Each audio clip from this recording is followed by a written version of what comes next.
Well, probe in ICICI Bank has revealed some startling facts. Investigation reveals Chanda Kochhar was the sole beneficiary and no other employee of ICICI Bank benefited from this deal. Chanda Kochhar, in a preliminary statement, maintained that the decision to grant the loan to both the firms was taken by the loan sanction committee. However, sources reveal that she could not explain this anomaly when confronted with documentary evidence. Let's try and understand exactly what does this mean, Bhavtosh, because Chanda Kochhar's stand in every statement that she's issued has been that, look, it was not just my decision. There is a procedure, there is a process, a board, a committee that looks into these things. You cannot put the blame on me. What is it that the authorities have to say? Tanvi, as far as the investigation of the Enforcement Directorate is concerned, they said that two loans are under scanners. Both the loans were given in 2010. One was a 3,500 crore loan to Videocon group of companies, and second was a $530 million loan that was given to SR Minnesota, which is based out of US. Now, these two loans, in fact, turned into NPA in 2013.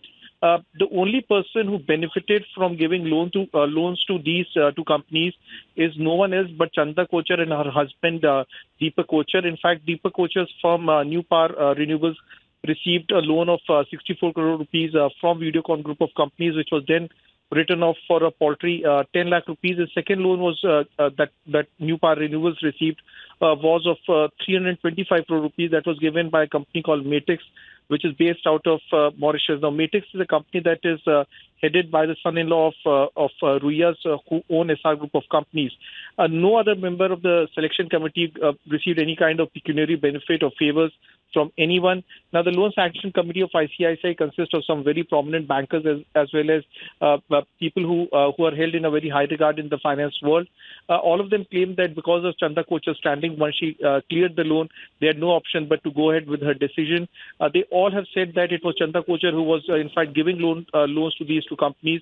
These companies were debt-ridden companies, but despite that, Chanda Kochhar gave loan to these companies, and then subsequently her husband's firm, New Power Renewables, received a huge amount of loan, which was nothing but a bribe that was given by Videocon as well as by the SR group of companies.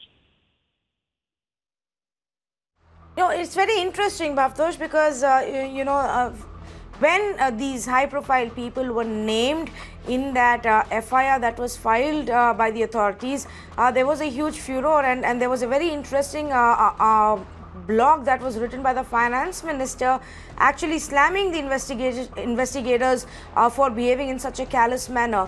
Now, what we are being told now, does that mean in some ways that they are saying that, well, the axe won't fall on anybody else and it's just Chanda Kochhar's fault?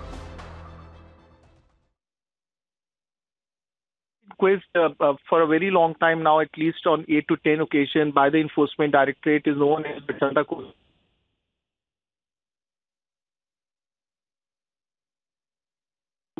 So the entire focus of the investigation revolved around Chanda Kochhar and the loan that was given by her to Videocon group of companies as well as to SR Minnesota. Now, what ED is saying is that because of her standing in ICICI Bank, because then she was the CEO as well as board cleared to.